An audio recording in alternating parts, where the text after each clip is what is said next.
And we're back with AP As We See It, and we were going to continue our discussion of the college football playoffs. One thing I want to bring up about some of these blue bloods that have moved from one conference to the other, we'll bring up two examples. Oklahoma came into the SEC.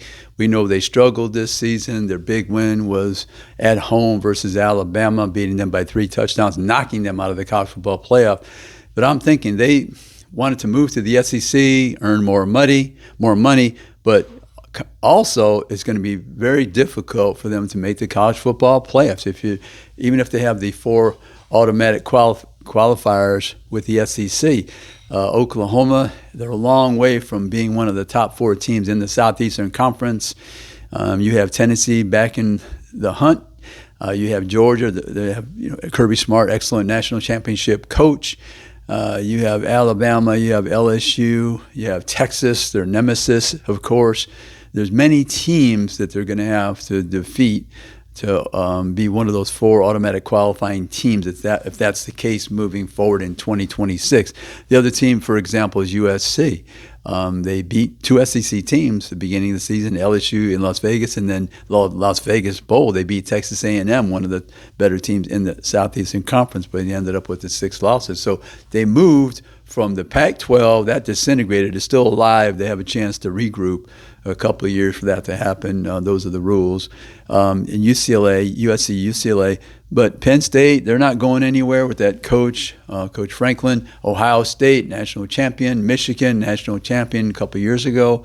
You have Indiana now in the mix with a good coach, Curt Cinetti. So some of these teams, they made the move, blue blood teams, Oklahoma, Texas, SEC, to the SEC, and then UCLA, USC. Plus they have their old foes from the Pac-12, Washington and Oregon. Oregon's in the playoffs. Washington was in the playoffs the year before that. I don't know if you're looking in the future, 10 years from now, that Oklahoma, let's say from the SEC, they're going to be satisfied with that move. How many times will they make the college football playoff? I mean, it's very, very competitive. If they stayed in the Big 12, they probably have a better chance. USC, UCLA, some of those teams stayed in the Pac-12, probably have a better chance. So you make the move with the intention of receiving more money, more revenue, and being competitive. You're trying to reignite that tradition of winning big, but I don't know if it's going to happen for some of those teams. We'd just like to take a moment to thank our sponsors, Greer's Markets, Alabama, Florida, Mississippi, with the 29 locations. You have Lucy's Recipes. You have the Mardi Gras specials, so check those out online and other places. You have the coloring contest for the children. You have the groceries to go to deliver to your home, your office, different venues, football, family, and friends. And during basketball season, the SEC is having a spectacular historical year. So it's family, friends, and basketball in these coming months.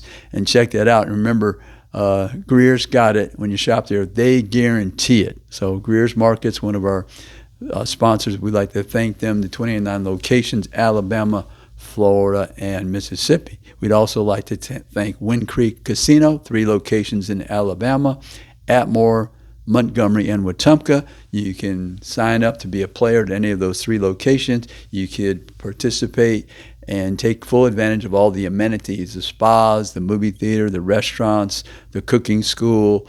Those are at specific locations, of course, but you can check that out online. But those are 3 great locations in the state of Alabama: Atmore, Wind Creek Atmore, Wind Creek Montgomery, and Wind Creek Wetumpka as well. So we want to thank those sponsors that support us and allow us to move around the countryside to these different events. Check our YouTube channel, AP As We See It, and AP Stedham as well, my personal YouTube channel. We have all the interviews from the college football games, the college football playoffs, the bowl games, Cotton Bowl, Rose Bowl, Las Vegas Bowl, the Super Bowl. We'll be at the NFL Draft in Green Bay, Wisconsin. It's being held there for the first time. We'll be at the Final Four in San Antonio, regardless of the teams, and we're going to be discussing that basketball here in the next minute or so, a couple minutes.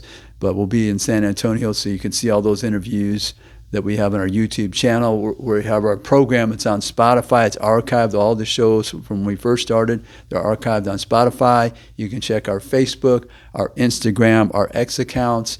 We give you a listing of our interviews and links to the YouTube channels, the Spotify, and a list of the stations around the state of Alabama. We're on Thursdays, Fridays, and Saturdays. You can find that information as well. And it's on various times those 3 days, Thursday, Friday, and Saturday. But we want to just wrap up on our college football playoff. We're really excited moving forward. We don't know what's going to happen exactly. We have some ideas that we expressed in the prior segments. I hope that sense of fairness comes into play with the dividing of the revenue, dividing of the qualifying spots. And like I said, I'd like to have the champion. And we know that there could be a situation where instead of having the conference champion, they deem number 1 and number 2, 3, 4, 5, 6, and you have 3 play number 6 and 4 play number 5 to give you those team number 3 and number 4 if they come up with the automatic qualifier situation, which I'm not in favor of. But so that could change also the SEC championship game. That's a thing of the past moving forward, maybe in 2026. I don't know. We'll see what happens. But you'll have those games between the SEC and the Big Ten, a 9th game in the SEC probably. They play 8 right now, and some coaches are in favor of most SEC coaches were in favor of 8 because they're looking to get the 6 wins to qualify for a bowl game. I understand that position as well, but we'll see what happens. But we're gonna switch gears and start talking about the SEC basketball. Let's look at the Associated Press poll for this week. Week 16, you have Auburn at number 1, Florida at number 2, Alabama at number 4, Tennessee at number 6, Texas A&M number 7. You have Mizzou at number 15, Kentucky at number 17, Mississippi State 21, and Ole Miss at 24. That's 9 teams in the top 25 for this week in basketball. And they also had, we're going to look at the women's as well, but we're going to talk about here in a moment, or maybe the next segment, the Alabama. I want to talk about Alabama-Auburn game, which pitted the number 1 and number 2 teams.